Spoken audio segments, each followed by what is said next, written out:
the Vice President of the United States is in Hungary today, extending his support to Prime Minister Viktor Orbán ahead of a pivotal election there. Orbán is facing his strongest challenge to date since becoming Prime Minister 16 years ago. Polls show Hungary's center-right party is leading Orbán with less than a week to go until Election Day, but Vance is hoping to help turn the tide for the Trump administration's close ally. In my experience, I've seen a guy who has ferociously advocated for the interests of Hungary. I'm here to help him in this campaign cycle, and yet when I sat down with Viktor, we didn't talk about politics. We talked about Here are 5 things that we need, that the Hungarian people need from the United States in order to further our partnership and in order to achieve prosperity. That's the kind of leadership that is needed. Let's bring in CBS News foreign correspondent Ramy Inocencio. So we just sort of described goals for Vance's visit to Hungary today. But at the end of the day, I guess the question for a lot of people is, why is this administration, the Trump administration, so supportive of Viktor Orbán? Absolutely. Well, this is the MAGA right wing trying to help the Hungarian right wing here, Vlad. And Vice President Vance, he's in Budapest basically as the proxy of President Trump, who over the past several years, many years, has supported each other. They have very similar ideologies. Arguably, they're the most similar ideologically in all of Europe as a head of state. Vance met Viktor Orbán, and he's there to try to help his party here stay in power in elections this weekend. But his party trailing in most polls. We're looking at double digits, something on the order of like 13% down to 19% down. Vance, in that press conference, said that Orbán represents the defense of Western civilization. But I think a lot of people, a lot of critics will disagree with that. And here's more of what he had to say.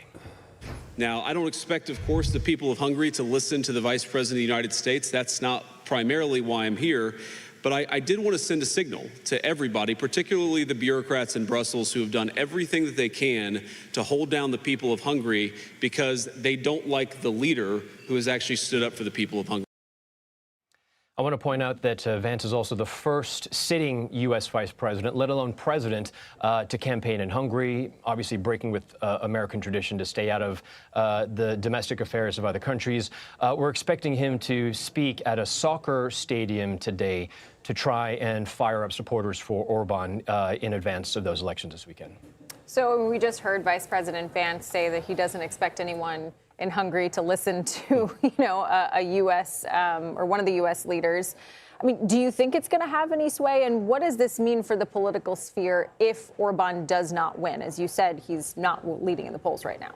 Absolutely. The hope is that people will listen. But I think, Kelly, put it this way. If Orbán loses, if his party loses, Fidesz, if it loses parliamentary elections, then that could start the process of Orbán himself potentially being toppled as minister. You mentioned earlier, he's been prime minister for the past 16 years. A lot of people do not like him. They see this as the next best chance to try to get him out. His party has a majority in parliament, and it is that majority that has kept him in power, but the opposition party does look set to gain. Remember the name TISA party? This is center-right, still right, but just center-right.